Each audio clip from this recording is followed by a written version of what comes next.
Жамағат түзелген кезде ғана мына қоғам не істейді? Түзеледі.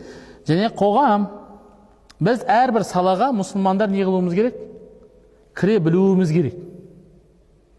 Мәселен, қазір бір медицина докторымен, медицина ғылымын меңгерген адаммен сөйлесетін уағызшың бар ма?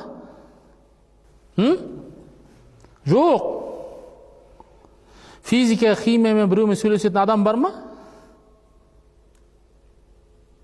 Жоқ.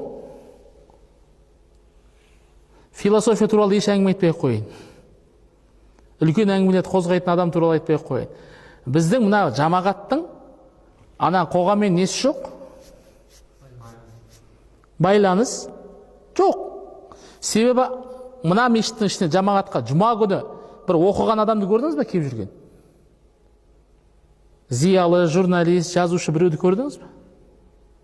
Ғылыми салаларда терезесі тең, олармен сөйлесе алатын уағызшымыз жоқ, өкінішке орай.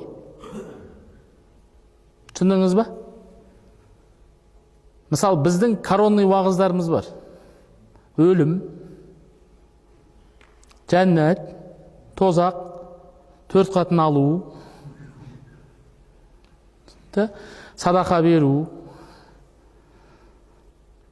Сонда бір 20 шақты тақырып бар, соны маңайында не істей береміз? Айналып кеп ұра береміз, сәл шығып былай қарай.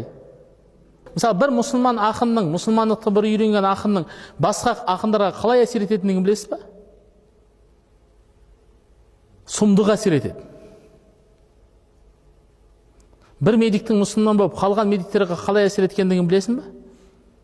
Сұмдық әсер етеді. Себебі ол олардың тілінде сөйлейді. Солардың тілімен түсіндіреді. Сен екеуміздің жағы уағыздарымыз ол жерде өтпейді. Өлім, жәннат, тозақ, 4 қатын деген әңгімелер өтпейді. Неге өтпейді? Себебі ол оған қызық емес. Ол айналысып жүрген шаруа емес.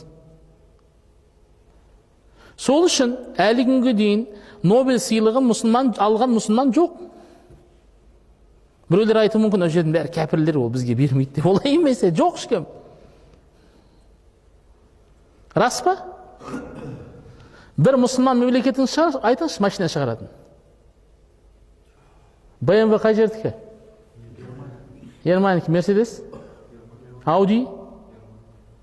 Volkswagen? Toyota? Hyundai? Дымғамады ғой, бәрі солардікі ғой. Дымғамады ғой. Қару-жарақты тегі қойдым. Бұны ойлап таппасаң, бұнымен жұмыс істемесең, сен өмір бақи не боласың? Сатып алушы боласың.